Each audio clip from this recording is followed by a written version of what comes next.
So my grandfather, he always told all of us, you bring a kid in this world, they didn't ask to be here, so make sure you take care of them.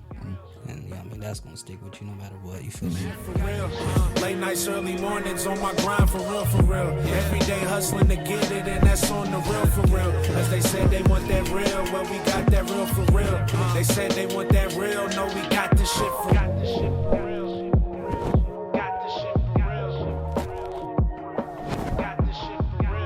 What's going on, everybody? Appreciate y'all tuning in to the second episode of Real for Real with my boy Webb right here. What's up, you know what I'm saying? It's another one. Back again. That's See another what one. I'm on today. Come on now. With end of February, so we Black History Month. So Black I came History in that Month. that Black History jersey. You know what I'm saying?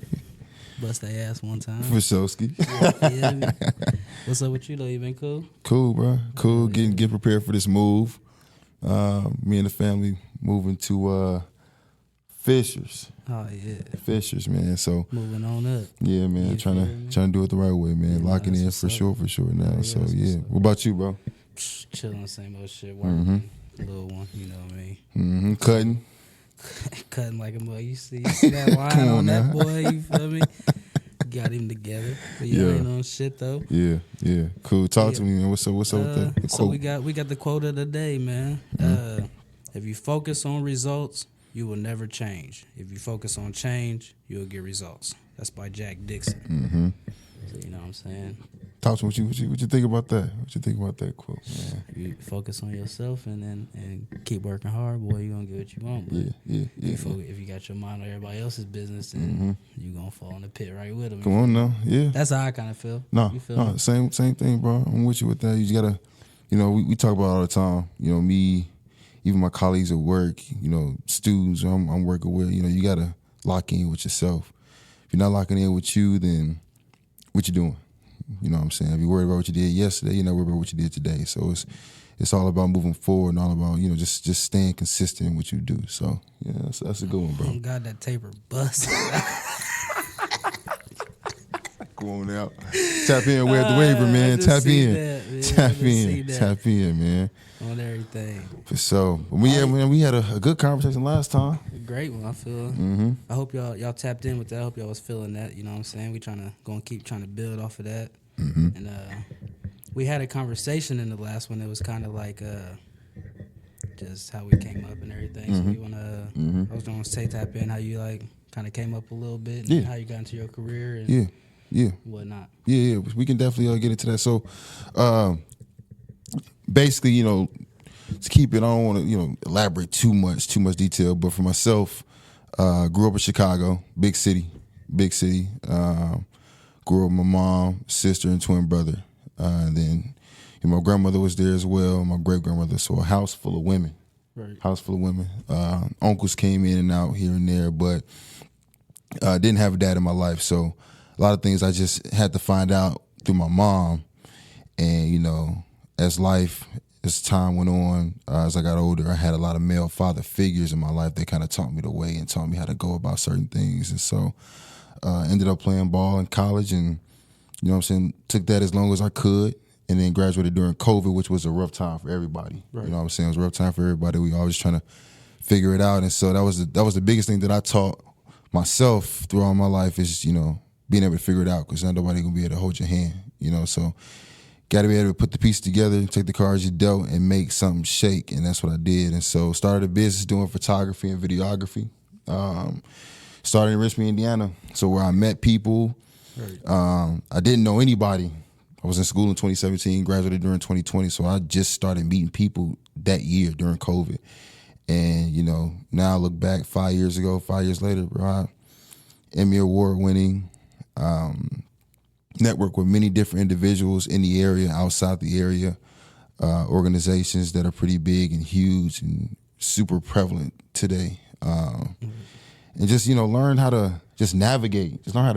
But I think the more I look at it, man, it was a lot of male figures that helped me get to where I am today. You know what I'm saying? It wasn't just me. It wasn't just my mom. My mom helped. She did a lot of things, but a lot of the male figures helped me honed me into the man I am today, you know, including coaches, you know what I'm saying? So, Most definitely, for sure. definitely. No, that's what's up, for sure.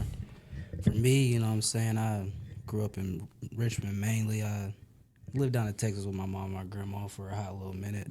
I'll get in that into a minute. But, yeah, I grew up, I usually had, my dad was around. I had my stepdad, my uncles, my grandparents. So, you know what I mean, I had grown up like stability, but it was like we was always fucked up. So for the most part, like, so we just did with what we had. You know what I mean? Like, I never really felt like we was really doing bad like that, because we always like, but we was. So you know what I mean? Like, but that's why I always say it ain't how you came up. It's like how you bounce back and shit. So, but I always hoop too, because that was just always my safe place. Like, Facts. Every time Facts. you had like something going on, you know what I mean, you can go hoop and you ain't worrying about that for that 2-3 hours that you hooping or something. So that's why I always just refer back to that. But so I ended up having to move down to Texas with my grandma. My mom and them got in a little bit of trouble and shit. So I moved down there, bruh, and that was like crazy, like, because it was like some real life Fresh Prince of Bel-Air. Like, I moved down there with my grandma and shit. Like,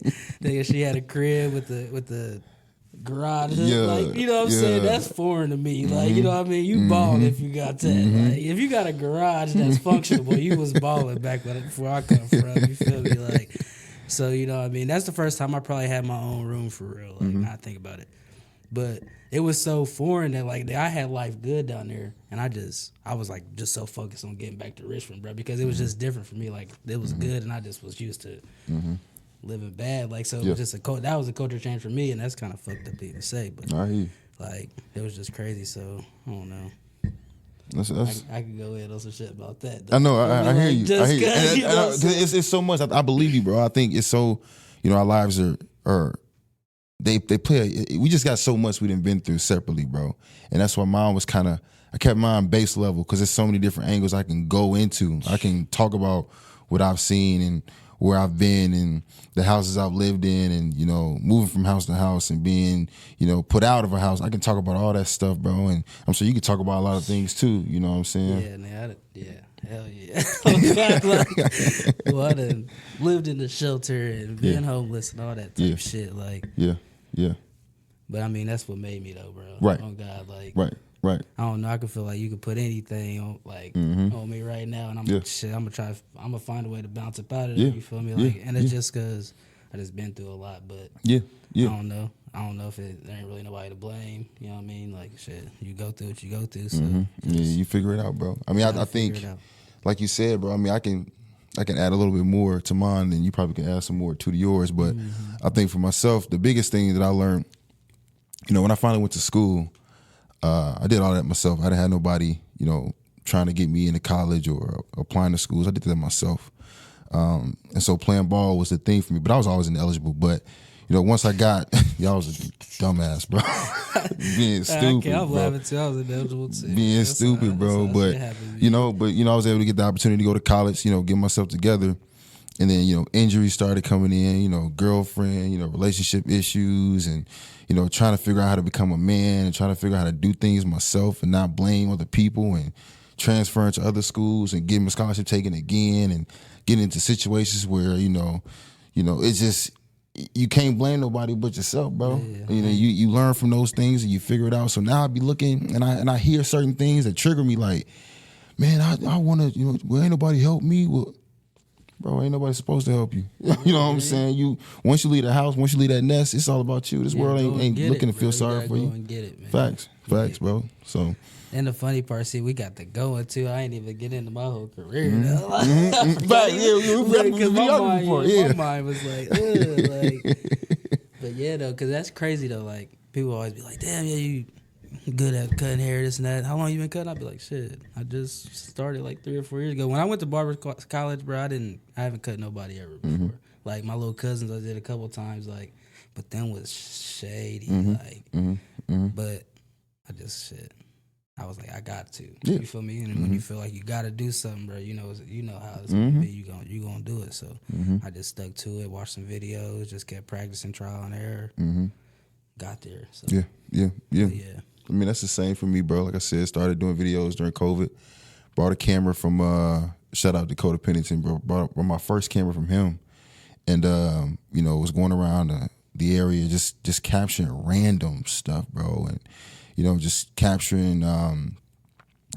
What did I do my first project on? It was during a George Floyd situation. So I was going around getting individual black businesses and talking about, what they're doing and, how they're impacting Richmond. Again, I didn't know nothing about Richmond, bro. Mm-hmm. And so crazy. That's kind of how I got connected with Desmond.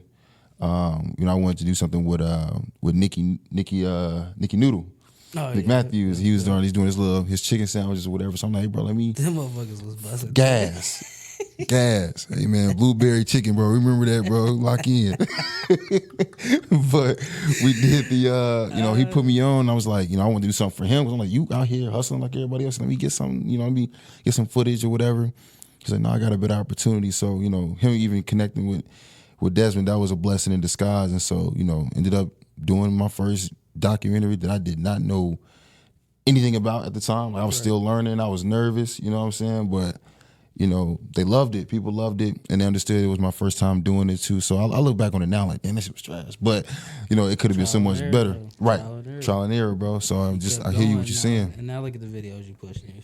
Right, for sure. So it just get better and better. But yeah, but that's crazy too, though. So like how you said you went to college, did all the 4 years and stuff, but then you doing the videography and photos.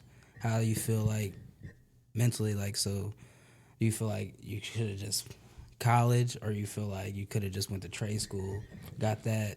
Like, it's crazy because I ain't gonna lie, I'm gonna keep it real on this podcast, man. My boy didn't even know what trade I didn't know what trade meant. school was. I didn't know what it was, bro. And I heard, how you hear something all the time and you be afraid to actually be like, yeah, what's that, bro? Because you like, I just played it off like, yeah, I didn't do trade school, I went to school, you know what I'm saying? But, now that I know what it is, I did both. And the more I think about it, I think if I didn't go to college, because I went to, I was a psych major, and if I didn't go to college and do that, I don't think I'll be able to handle a lot of things that I'm going through now in my business. I wouldn't know how to talk to people. I would not know how to, handle rejection, or know how to, when people say no, I wouldn't know how to say no. I wouldn't know a lot of these things, but, learning a lot of things and situations in school and learning people and going through my own situations while I'm in school, it kind of transferred over to the trade, you know what I mean? And so vice versa, if I didn't do trade, then I wouldn't be doing what I'm doing now. You know what I'm saying? I'll be trying to do something in my career with psychology, but, was able and blessed to put both of them together. So no, yeah, that's fire. Because I did about a week in college. I got that little check and I got up out of there a little bit, for real. But I went to trade school and I went in there. I'm like, all right, yeah, I'm about to learn how to cut hair. So they handed me this big old book. I'm like, fuck you handed me that for? I was like, I came here to cut hair. And I had to learn physiology and just a bunch of crazy stuff. Like, I'm like, damn, like, but I mean, it helped. It took me forever to pass the state board test. But yeah, you did it though, bro. Yeah. You did it. You think, just kind of thinking about what you just said, do you think now, you being a barber, is there a lot of things that people just don't understand? Like, the behind the scenes or what actually goes into cutting a head. You know what I'm saying? Absolutely, bro. Like, I mean, you see it. There ain't where we at. There ain't many barbers. You feel me? And like, there's a reason for that. Like, it's hard. Yeah. Like, it's not easy. Like, my hair is different than your hair. Your hair, like, everybody's hair is different. So you like, just because one person pop in and get a good cut, you like, and then people will come and show you some shit off of Instagram or something. That's like, all right, yeah, that's fire. I could do that, but you didn't wash your hair when you came in here. You didn't comb your hair when you came in here. Yeah, but you want an Instagram cut. Boy, they taking care of their hair, man. Come on, man. So that's like one thing. So that's like, you got to have patience. You know what I mean? And like with the kids, you know what I mean? Like, yeah, you got to like, so yeah. For sure. No, it's the same for me, bro. I think I don't think, and shout out to our producer today, you know what I'm saying? I think people don't really realize what actually goes on behind the scenes when we, when I edit or when we capture or when we do any of that stuff. I'll shoot a video today, and by tomorrow 9 p.m., hey, how we looking? Bro, I haven't touched that. Not one time, bro. I got kids. You know what I'm saying? I got a full-time job. You know, I got to do X, Y, and Z. But even when you do, it's so much that goes into it. You know, with me, it's storytelling. So I got to think about the story before I just go and start editing. You know what I mean? So it's bigger. Not for real. And like, people are ruthless too. They don't care what you got going on though. Like they be like, I'll be like, man, I'm over here done threw up 10 times on my way to the hospital. They be like, so I can't get my cut today. I be like, damn. He didn't even ask me if I was okay. Yeah, not like, even knowing, bro. Like, not but even they knowing. don't even care. They be like, shit, you saw I was getting them pictures today. Like, Yeah. I don't care what you got going Facts, on, boy. Like, facts. But I think we just, you know, with all that being said, I think, you know, from what we've gone through already with, you know, our upbringings, which we haven't even touched the surface about that. But, you know, with what we're doing with our careers now, a lot of that has to do with our upbringings, has to do with, you know, us being, you know, the men that we are today. But I know I talked about a little bit, I said a little bit about me, you know, not having a dad and, you know, having those father figures, which is pretty, it's rare when you have those men who are in your life who can make an impact and, you know, it just does something to you for your life. You know what I mean? Sure. Because sometimes, you know, for me, I didn't know what it was like to even have a dad. So it just wasn't, it didn't hurt. You know what I mean? It was, you know, you just don't know. You know what I'm saying? So when those men were around my mom, around my brother, around myself and teaching us different things. And so now it was like, damn, I'm learning all this stuff. Just, you know, would I learn this stuff if I had a father, if I had a dad or not? So, but a lot of those things just kind of circle my mind when I'm working, you know, when I'm doing what I'm doing and trying to stay level headed and trying to stay focused because a lot of that stuff affects me to this day, good or bad. You know what I'm saying?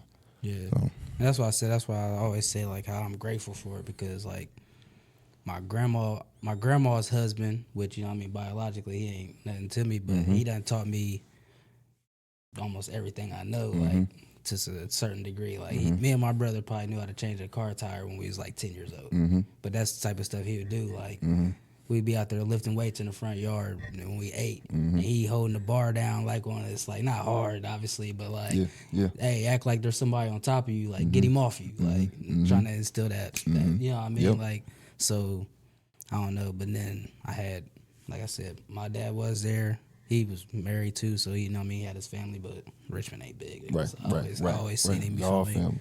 Like, and then, like they always say, it does take a village, because let everybody else tell it, me and my brother was bad as hell when we was kids. Oh, God. For real, like, that's what I always tell people, like, people be like, man, I remember one time y'all was, like, I think they said they came out the club one time. Me and my brother was riding by on a bicycle. Like, they came out the club at 3 in the morning. Me and bro out there talking about, let me get $5. Like, you know what I'm saying? Like, but that's just how we grew up. You know what I'm saying? Like, you kind of, until we got to my other grandma and them's crib, you know what I mean? That's where they put that stability on us. Like, you know what I mean? You get in trouble, boy, you gonna sit down and read this book and get your mind right. Like, you know what I mean? Don't get up until it's read. And get your ass whooped with whatever's closest to you. Like, you know what I mean? Like, wake up on the weekends, like, my grandma making us wash, not just us, but the whole family. We in there washing the walls. Like that type shit. Yeah. I think she done got soft on us, mama. But I mean, you say that though, bro. My grandma be letting the kids watch the iPad in church nowadays. Oh yeah, never. Man, me and my brother try to play tic-tac-toe. Oh, my mama, we couldn't even talk.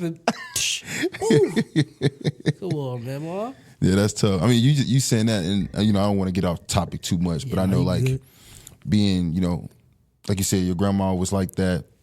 You know, having my grandma, my mom, you know, it was a lot of stuff that was implemented every day. Like it was nonstop, you know, respect, you know, yes ma'am, you know, yes sir. Oh God. You know, all these things that I feel like now, man, I'm an old head now, bro. So I'm expecting those things from kids, and kids just ain't got that nowadays. Nah, for surely not. Like, and then like that goes to like the discipline. Like we was kind of like, it wasn't like forced on us, but like if you didn't, you was gonna get a whooping. Like, you know what I mean? Like, what do you mean you ain't say yes ma'am? You know, yes sir. Boom. Now like shit, like my brother, he don't even whoop his kids like at all. Like, you know what I mean? Like, so that just says something in itself. Like, but he like shit. like whooping ain't do nothing but make me more madder. You know what I mean? Yeah. Like it didn't Yeah. work when I was a kid, so Yeah. he don't whoop his kids. But Yeah. I feel him. Like Yeah. I mean, I think it works different on everybody, and you know, we talking about, again, we being real on here. You know, we talk about each other's lives. Like, you know, I have a stepdaughter that I call her my daughter, or I just say step in, just so people understand the situation itself. But I'm learning too that a lot of things I can't do as a male.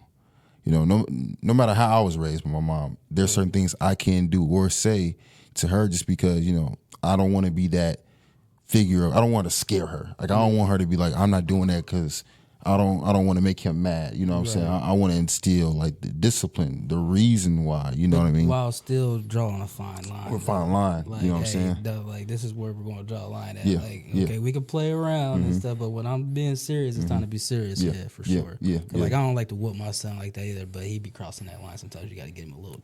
Yeah, I be thinking about mine. Just to kind of like, you know what I mean? Like, now I'm your boss. Like, Right. I'm like, who's Right. like, not like I'm your boss, but Yeah, I know what you mean. am. I know what you mean. We got to draw that line. Yeah, you know what I'm saying? respect that. I be thinking about what I'm gonna do with my son when he get to that age, bro. It's moving fast, bro. He's 6 months now. I just found out she was pregnant. So it's already, you know what I'm saying, 6 months going on, 18 years old, you know what I'm saying? So it's just, time just moves so fast, you know, especially with kids. But, you know, we learn it as we go. And I think that sometimes gives us that anxiety, like, man, like, I don't want them to grow up like how I did, or I don't want them to feel the pressures that I did growing up, or I don't want to be too soft on them, you know what I mean? Or I don't want to be too hard on them. So I think that's like the constant motion that goes to my mind on a daily, bro. Right. And I feel like I got like both of that for real. Like, you was definitely like, hey, you ain't gonna do this, you ain't gonna do that. But still over on this side, it was like free range. You know what I mean? Like, so it was just kind of like you had to choose your path. Yeah, choose your path, bro. So, Choose your path, man. Now I think the last thing I kind of want to touch on, honestly, is like, you know, the biggest lesson that your dad or a father figure that you can think of. It may be the biggest now. It may be something different later on, but something that you can think of right now. That's like something that your dad told you, or something that a male father figure has told you, and it's kind of stuck with you. There's two. So my grandfather, he always told all of us, if you bring a kid in this world, they didn't ask to be here, so make sure you take care of them. And, you know what I mean, that's going to stick with you no matter what, you feel me? And then my dad, like, 'cause we got the same name, you know what I mean? He was like, always make sure you stand on your 10 and you can stand for your name. He was like, don't try to live off me. He's like, I want you to be better than me and be able to live off your name. Yeah. So that's something that's always like, all right, you know what I mean? That's why I just try to stay as solid and, I don't know, it comes forth. Yeah. You know what I'm saying? Yeah. But that's definitely something, that two things that stuck with me. For sure. And like, even if it ain't had to come from a male, was something that your mom or your grandma told you that's I mean, really stuck with you. I was just trying to see which one, bro. It popped in my head. But I think just to stay on the same path with the father figure standpoint, I had a guy in my life, his name was Sergeant Lawson. He worked at the high school that me and my brother went to school at, and he was just always there. And I think one of the biggest lessons he's taught me and my brother was just, you know, being uncomfortable. And I think people talk about it nowadays, but I don't think they really truly understand what being uncomfortable means. And we were uncomfortable in a lot of different situations. And I think some of those situations we didn't know any better, so we wasn't really too uncomfortable, but we knew there was better. But I think now, as soon as somebody's living a decent life and then they get knocked down one step, they're uncomfortable and they just can't handle it. You know what I mean? And so I've taken those words to the highest amount of degree. You know what I mean? Just being able to understand that no matter what, you just got to put yourself in uncomfortable situations, because how else do you grow? You know what I mean? There's no other way to grow unless you are uncomfortable. So I keep that in the back of my mind, bro, every day. And we slip up. I mean, we humans, we men, you know, we slip up, but we just got to do our best to make sure we get back on track. And that's kind of like I said in the last one, get knocked down 7 times, stand up 8. Yeah, there you go. Yeah. There you go.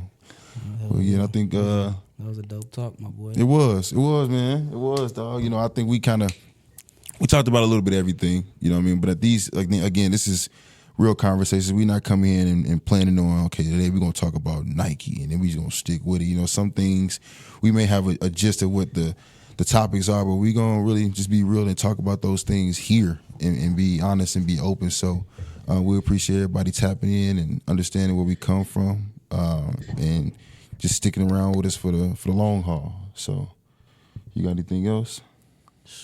Not really. Say less. All right, so episode 2 is out the door. Episode 3 is on the way. Tap in. We on all platforms. All platforms. All platforms. So Apple Music, Spotify, Amazon Music, whatever y'all got, man. Just make sure y'all tap in. Make sure you hit that subscribe button too. Let's get it. We in there. Real for real. Real for real. We out. Yes, sir. For real, late nights, early mornings on my grind for real, for real. Every day hustling to get it, and that's on the real, for real. As they said they want that real, well we got that real for real. They said they want that real, no